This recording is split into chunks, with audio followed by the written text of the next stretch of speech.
Plato believed the masses were stupid and that their views could always be turned upside down. However, in 404 BC, the Spartans invaded Athens. They were ruthless leaders and froze out any opposition. Plato also hated the Spartans, so he left Athens to go on his travels. But wherever he went, he kept meeting crazy and debauched rulers.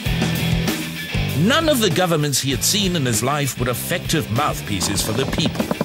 This is what inspired Plato to try and change things. KNTV.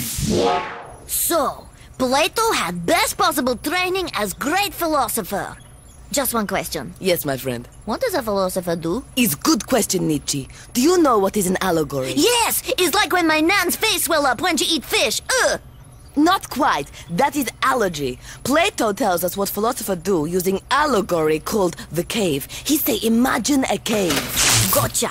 Cave is symbolic. Right on, big boy. Now, inside cave are prisoners chained up since they was born, so all they can see is a wall in front of them. Interesting. So cave is symbolic of... Whoa, Nelly, hold your horses. There is more. Behind prisoners is an enormous fire. Ah, fire is symbolic of... Of fire, yes. So between fire and prisoners are people. Who are people? We call them Karen and Steve. Their shadows are cast on the wall in front of prisoners. Ah, it's symbolic of early Greek cinema. No, it's symbolic of reality.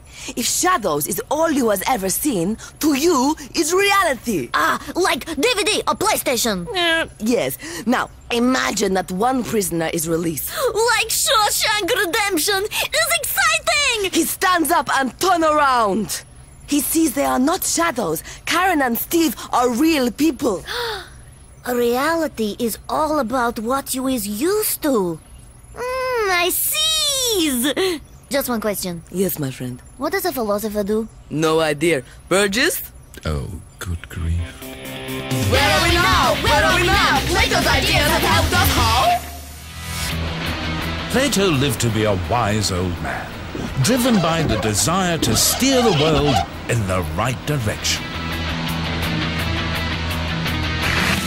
He gave birth to and is known as the daddy of modern philosophy. His work has been continuously published for 2,500 years. Scholars say if we all read Plato, we would live in a more balanced society. He predicted if we weren't careful, we would open up the door to governments crammed with directionless fools. Maybe he was right. Pulling in the wrong direction simply to flex political muscle is a common criticism of modern government. Crazy tyrants would continue to run amok if we didn't follow Plato's master plan.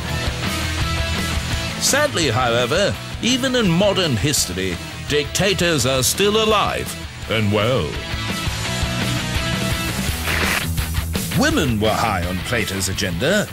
He was the first philosopher to advocate equality in all branches of life, from human rights to education.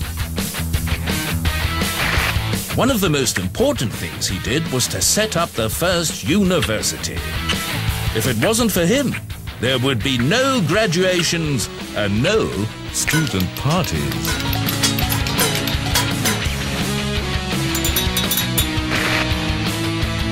Plato's perfect society advocated a skilled and diverse workforce made up of such professions as fishermen, vets,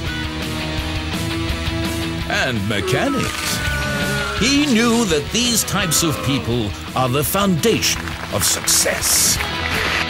To sum up, Plato believed that if we opened our minds to his way, we could ride the waves of political thought, climb philosophical ladders, and achieve great ideological flights of fancy. KNTV.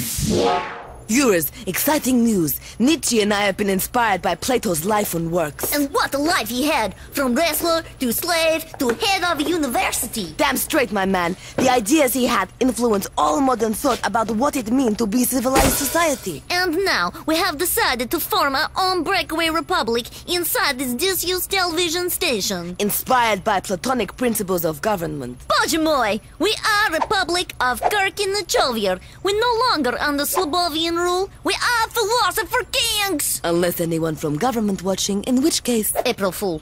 From now on, in KNTV is one man, one vote. For example, we has both written hip closing number for show. Mine is better. Is not. Normally we solve... Is not. Solve argument with good old-fashioned goat lifting contest. But now we solve with ballot box. We both has vote fair and square. So I announce result.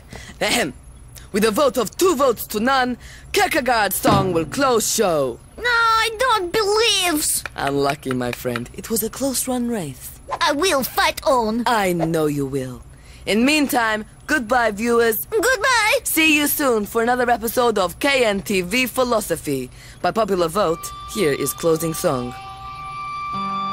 If you want chips, you buy potato. If you want peace, you send in NATO. Inspector Clouseau, his friend was Cato. If you want philosophy, read some Plato.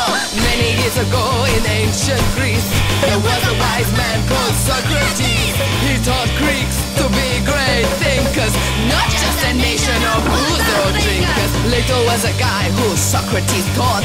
He's responsible for modern thought. He wrestled with problems, he wrestled with men. He wrote about the best form of government. Monarchy, oligarchy, tyranny, theocracy, despot, oligarch, single party state. Monarchy, oligarchy, tyranny, theocracy, despot, oligarchy, single party state. Plato, Plato, Plato, Plato. He love his plates, man. For information on the programme or related educational resources, go to channel4.com/learning.